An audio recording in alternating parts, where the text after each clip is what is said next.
What's up, legends? Another POV walk through my quiver. This is my current 3-board quiver that I'm riding every day. As you can see, I've got a lot of boards. I have a lot of boards that come in and out, but these are the boards that make up pretty much my day-to-day for this summer.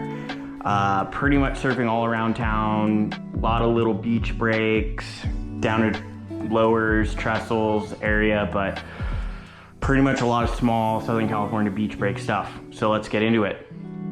From the left to the right, these two are Michael Arenal boards. Legendary guy, doesn't shape a ton anymore, but if you have one of his boards, let me know because I would love to throw it in the collection. I'm looking to buy, so if you're selling, I'm buying. This one is a 6'4". I'll get to the width and the thickness. 6'4", 6'8", and this is a board I made a long time ago for a friend of mine, and I was fortunate enough to get it back. This is a 7'6". I don't have the dims on it, but I did measure it recently. I ride all of these as twin fins. I've tested them all as quads. I've ridden them in big waves, small waves, but this board is kind of my go-to quote-unquote shortboard. I'll ride this at Creek Point, Strands, all around town. Threw the tail pad on it in another video. I'll show you, I'll link that one over here. This is my favorite board by far. With the twin fin setup versus the keels, originally this board was made as a gun, as a step-up when I was living in San Francisco. Rode this board at Ocean Beach a ton. This board again was made as more of a glider gun, kind of for around here, churches, some of the point breaks when it's really big, but it's really flat and the wide point's a little bit forward, so it's a great glidey mid-length. So I've been riding this when it's really small right out front and just connecting little sections, standing in the middle of the board, you know, try to channel that inner Rob Machado on a mid-length kind of vibe. So let's turn them around and see what the fins are. As you can see, so let's go into the dims. This is 6'4", 20 1/4, 2 3/4. Again, huge dims. If you're coming from the thruster world, and previously I would be riding 5'9" by 20 by 2.5 for my classic Steveless San Diego keelfin fishes. This feels like a huge board. It's a mid-length, right? You can think about it as a mid-length, and then if you think about it as a mid-length, you will shred this board. If you think about this board as your go-to high-performance shortboard, you are gonna dog. It takes a while to really ride the board, learn how to surf on rail. The last 3 sessions have been on these keel fins and has absolutely opened up the board. They're a little too far forward, but we'll make do with that, and I've had a ton of fun, and honestly, it's been making me want to chase backside waves a lot more. I love going backside with a little bit of release on the turns, kind of helps you get back in the pocket. This has been really, really fun so far.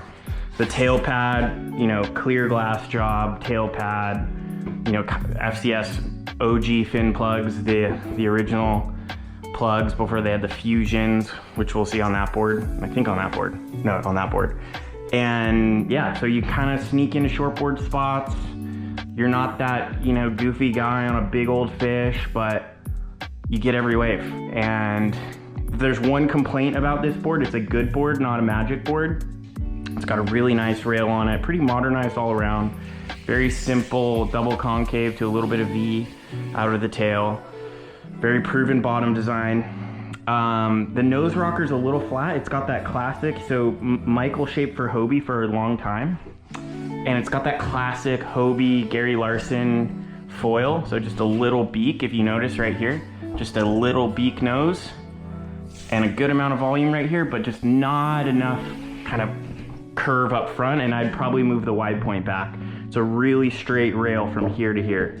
So I'm really looking forward to it. Some more point breaks this winter, especially surfing backside.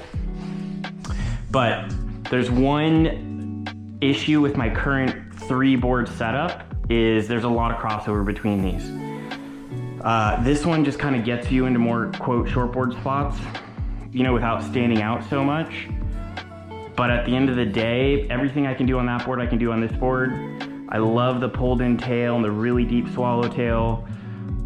it just goes. And this board, honestly, with a little bit more length and the kind of rail shape on this one, if you're connecting really small sections, so if it's a small day, if it's 2 to 3, I really don't know which one I'd rather go with. To be honest, this is the board of the summer. I've made a couple videos about this board, but this is let's look at the dims. This is 6'8", I think 20 1/4 again. Call it 20 1/4 by 2 3/4. 2017, look at that. This board's from 2017 and still in great condition. I've gotten absolutely worked on it in Ocean Beach in San Francisco, but I really love this board. This is one of the more special boards I've had in, you know, the last 8 years, 9 years. Previously, I really didn't like it. I'd come home a couple times a year when I was living in San Francisco, and I'd ride it when creek got really good, if it magically lined up, and I was riding it as a quad forever. And if you notice how narrow this spacing is, the quad setup and the way the front quad breaks the water and pushes the water to the negative side, the foiled side of the back fin, it just made it so drivey. So it was good for big waves and getting down the line, but in those kind of little mushy summertime waves we have around here, Salt Creek Point, the thing was just going straight. So I kind of had this board in the rafters for a long time. You know, just on a whim, I thought, let's throw some keels in it, get some really long raked back keels, you know, Amazon special, and completely opened this board up, gave it a lot of release. Again, I haven't measured it, but this is probably 10.5 inches. But if you, from the tip of the swallow to here or to the tip of the fin, aren't crazy dimensions for a lot of fishes that I've really enjoyed. And this board just rips. Let's check, if you can check the rail line. It's a really rolled down, flat deck, down rail, as you know, compared to that other board with a really modern rail. It's got a tucked edge, so it's much more down in a flat deck.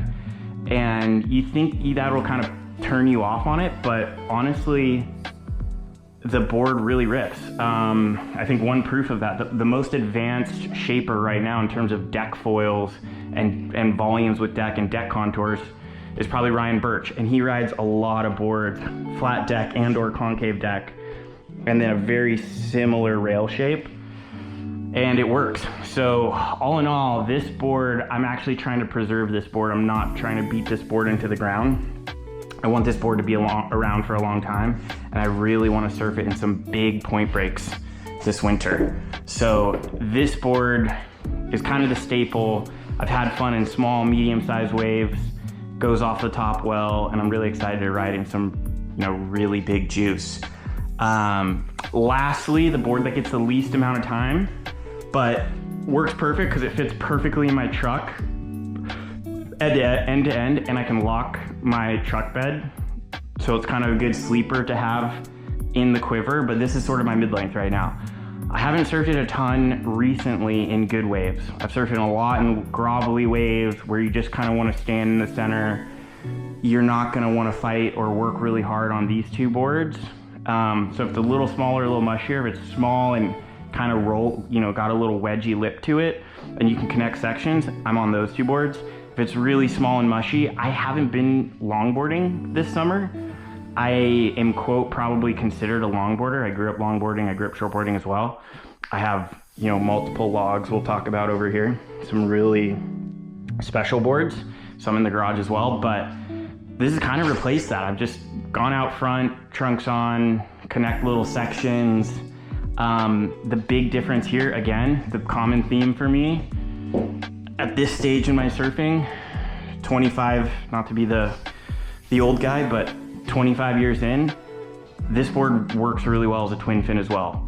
Throw the captain fin keels in here. I've ridden it with both keels.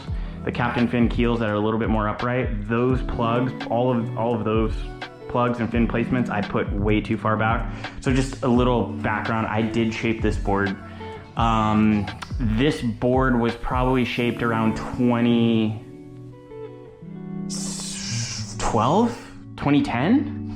This is somewhere between 2010 and 2012. So kind of amazing. Board's in great condition. Usually that's not a great sign. That means the board doesn't really go. If If it's an old board and in great condition, means nobody rode it because it's probably not that great. But I got this from a friend and it's been in my rafters for over 10 years. So it's gotten more love this summer than ever. But again, this is gonna be like bigger, softer point breaks. So you think churches, middles, connecting sections, going up the coast. Really have some visions for that board. So anyways, this is a 3-board Quiver. Getting a lot of use out of it. You know, usually in the morning I'll take one out and in the evening I'll take a different board out. It's been really fun lately. Love the long days and love the warm water, and we've had a ton of swell lately, so take advantage of it. Looks like it's gonna go flat. But anyways, coming up next, probably gonna make some switches or additions. We've got some really shreddy thrusters. I've got some other boards I'm actually picking up later today. So let me know what you guys wanna see. If you like these boards, I love Michael Arenal boards. If you have one, let me know. I'd love to buy it from you. Anyways, thanks guys.